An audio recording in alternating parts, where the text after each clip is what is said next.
সর্বজনীন পেনশনের প্রত্যয় স্কিমকে প্রত্যাহার, সুপার গ্রেডে উন্নীতকরণ ও স্বতন্ত্র বেতন স্কেলের দাবিতে কর্মবিরতি অব্যাহত রেখেছেন ৩৫টি পাবলিক বিশ্ববিদ্যালয়ের শিক্ষকরা। আর তাদের সাথে সংহতি জানিয়ে কাজ থেকে বিরত থাকছেন বিশ্ববিদ্যালয়গুলোর কর্মকর্তা কর্মচারীরাও।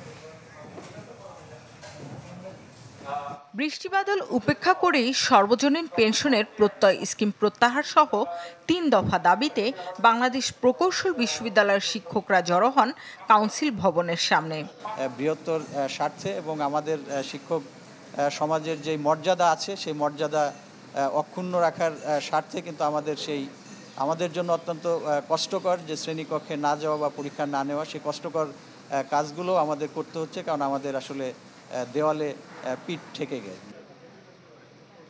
সংহতি জানাতে এসে বাংলাদেশ বিশ্ববিদ্যালয় শিক্ষক ফেডারেশনের সাধারণ সম্পাদক অভিযোগ করেন, সরকারের ভেতরে ঘাপটি মেরে থাকায় একটি মহলের অপতৎপরতায় রাস্তায় নামতে হয়েছে শিক্ষকদের। ক্লাস বর্জন করে আন্দোলন করবে না, এই স্বাধীন দেশের সভ্য দেশে আমরা কখনো ভাবি নাই, কিন্তু আমাদেরকে সরকারের ভিতরে একটা গ্রুপ বাধ্য করেছে যে এই প্রত্যয় স্কিমটা চালু করার পরে আমাদেরকে হঠাৎ করে প্রত্যয় স্কিমের মধ্যে এনে সরকারি কর্মকর্তাদের জন্য আগামী বছর করা হবে, এটাও তো খুব দুঃখজনক। আমরা মনে করি সার্বজনীন হলে সবার জন্য একই রকম সিস্টেম থাকা উচিত। আপনাদেরকে আবারও ধন্যবাদ জানিয়ে ঢাকা বিশ্ববিদ্যালয়ের কলাভবনে একই দাবিতে সমাবেশ করেন শিক্ষকরা। তারা জানান, বাড়তি পাঠদানে পুষিয়ে দেয়া হবে শিক্ষার্থীদের ক্ষতি। ঘোষণা দেন, দাবি পূরণ ছাড়া ফিরবেন না ক্লাসে। এত কাটাকুটির খেলা আপনি আমাদের সাথে করবেন আপনারা, আর আমাদের পাটিগণিত শিখাবেন না, হতে পারে না। বিশ্ববিদ্যালয়টির কেন্দ্রীয় গ্রন্থাগারের সামনে স্বতন্ত্র বেতন কাঠামোর দাবিতে কর্মসূচি পালন করেন কর্মকর্তা কর্মচারীরা।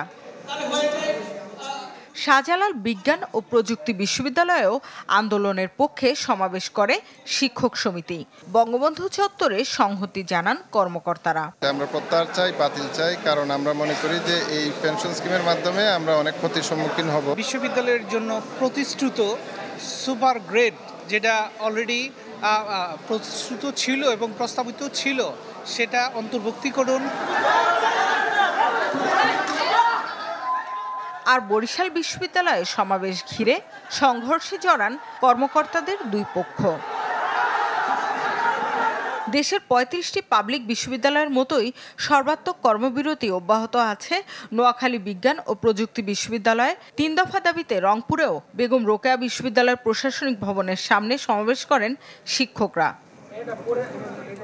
শামীমা সুলতানা, চ্যানেল 24, ঢাকা।